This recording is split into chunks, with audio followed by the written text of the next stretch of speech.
Two things come to mind. Number one, time management is a function of gratitude and reverence for life. See, I was blessed. Like you said, I was in a car accident. So, when I was a 19-year-old kid, I'm a little older now, but when I was a 19-year-old kid, I had an accident and it threatened my life, and just enough to make me realize that life was deeply precious. I had been at that point in depression and suicidal after the breakup of the first woman I ever loved and my high school sweetheart. And I fell apart after that breakup. And then unrelated, car accident happened. And I found myself standing on the hood of this car, looking down at my bloody body and thinking I was going to pass out and die. And I had a moment of connection for me that was a spiritual connection where I just felt this sudden grace, this sudden peace, that I was going to be okay. But it forced me to really ask these questions of whether or not I lived and I loved and I mattered. And I really believe that if your life has ever been threatened or you've ever contemplated philosophy or your own mortality, you develop what's called reverence for life, deep appreciation for the meaning and magic of our time on this planet.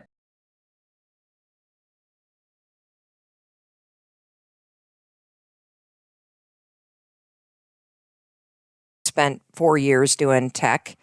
And public defender at a tech company. Yes. And one of the things about getting a law degree, and I'm not actually telling you to, because I think unless you really want to practice law, it's a mother load of debt.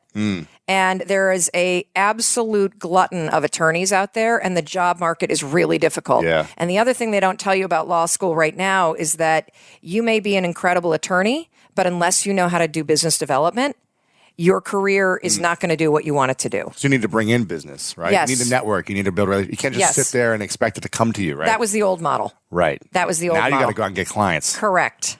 Cultivate them, get them on Even retainers. if you work for a large firm. Yeah. Because if you're on the partner track, you're actually not of value unless you're generating income. Right. And so they don't tell you that in law school. But so anyway, the law degree, though, and because it's a degree about learning how to think and learning about how to take mountains of complex information and distill it down into one key takeaway, and to the most important elements of something, that's what law school trains you to do. And so what's fascinating is that when you look at my career, whether it was being in high tech or it was then going on to do a bunch of executive coaching, launching and selling companies, and then having a syndicated radio show, being on CNN, and what I do now as an author, as a speaker, as somebody like you that is out helping people figure out how to launch businesses and change your life.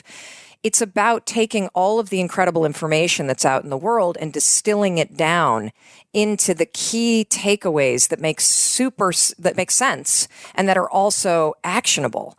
And so interestingly, when I look back at my career, even though I've made all these career changes, there are still fundamental skills that I developed early on that are the reason why I've become very successful in these other arenas. And, that's one other thing to remember is that the cool thing about the world today, and you talk about this too, is that all the information that you need is right at your fingertips. Hell, all you need to do is watch the show and you will get the secrets to creating the life that you want and being able to make that pivot so that you can let your passion direct you into a business that really helps you create the life that you want. So the information is there, the guidance is there. But the thing that's so difficult for most of us is how, when you're alone and you turn off this show, do you push through the excuses, the habits, the fears, and the actual physical constraints that you have in your life right now so that you can make the pivot? And so I often say that I am not a what speaker or a why speaker. I'm a how. And that there's already incredible information about what you can do and why you should do it. And I find that the place that I get stuck is, okay, well, that's great. And I do a lot of thinking, but how do I get out of here and make it happen? Our thoughts are our biggest killers of our dreams. Totally. They're the biggest killers or our biggest cheerleaders. Mm-hmm. And if we don't know how to really, not manipulate them, but to really hone in on them, then we can have a messed up life. And I've gone through many years of self-destruction growing up just because I didn't know how to manage the thoughts. I didn't know how to, I was never educated on it really, on how to not control it, but I don't know, what is it? What is it? What is it? Yeah, not control it, but what is the word I'm looking for? Well, see, I talk about it this way. So I like to simplify things because it makes it easier for me. I'm almost 50 for crying out loud, and there's only so much that you can remember when you get to be, when he's 33, that's a whole different ballgame. But I think about your brain as being in two modes. Two modes to your brain that you need to know about. There's autopilot. We've all experienced that. You drive to work and get there and you're like, oh, who drove the car? Oh my God. Like, I don't even remember driving the car here. Yeah. Well, you did, Lewis. You drove the car. But the thing is that you were in the mode of your brain that's called autopilot. Well, what is autopilot? Autopilot is the interior part of your brain. You'll hear neuroscientists and psychologists talk about the basal ganglia. Very important thing to understand is that there's a part of your brain that its entire job is basically to execute your habits. And soon as you tap into that level of gratitude, you don't waste time. If time is precious, if life is precious, that shows up in your calendar. It shows up in how you use your days, what you say yes to, what your outputs are, what you're paying attention to. And so for me, everyone's like, how are you so productive? I'm like, life is short. Life is precious. And so what I'm going to do with my time is thoughtful. I'll give you an example. Joel, this is really important. And forgive me for an aside here, because some people don't like numbers, or maybe you don't like my spirituality thing. Listen to the numbers for those analytical side folks. The average person spends 30 minutes a day consuming just Facebook as an example. Let's just take Facebook as an example. Not creating, but just consuming, random browsing, whether it's Instagram or it's TikTok or whatever you want to call it. 30 minutes. Guess how many days, 8-hour work days, 30 minutes is a day throughout the year? I'll cheat and give it to you because it's hard. Yeah, I'm racking my brain. Listen to this, y'all. 30 minutes of browsing on this a day. Yeah. Not learning to, not like what we're doing here. People, you're listening, you're learners, you're consuming to develop, to get better, right? But 30 minutes of random browsing or random distraction or a random, just like, I don't know what I'm supposed to do with my day, that equates to 22 8-hour work days a year. Ooh. 22 8-hour work days. So that's almost a whole month gone to browsing and distraction. But guess what? The average person does 90 minutes of that a day. Distracted, unfocused, lost time. That's 66 days. 3 months a year gone if you only do 30. And if you don't think you do that, everyone set your little timer on Instagram. You can set it, your little setting in there to stop, to give you a notification at 30 minutes.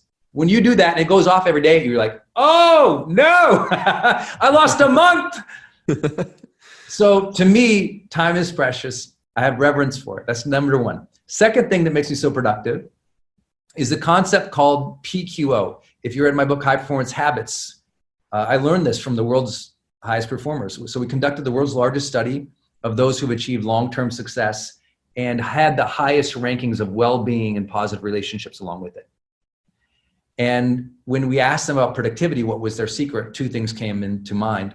Number one, they work typically in 50-minute sprints. Every 50 minutes, they take a break. That's really important to their long-term. It's like a pit stop for the mind. Refreshes them throughout the day because they had more pit stops. They can go longer in the day. They get more done with mental focus. Second part was PQO. PQO stands for prolific quality output. You and I were kind of chatting about this in advance, which is you have to do what you know makes a meaningful difference to you, your industry, for your customers. Like Mozart's still a legend today because of prolific quality output. The guy put out orchestrations. The guy put out symphonies, right? The Beatles are legendary today because they were prolific. Rihanna, prolific. Beyonce, prolific. Doesn't matter. Take any given field, tennis players, whatever. They're prolific, but what's important about is what they're prolific about and what they're prolific, if you will, not about. They're narrow, they're focused, they become world-class in it, and they know what moves the needle. In our industry, like you and me, I knew what in the thought leader industry at the time when I got in, what you had to be prolific about at that time was if you had books out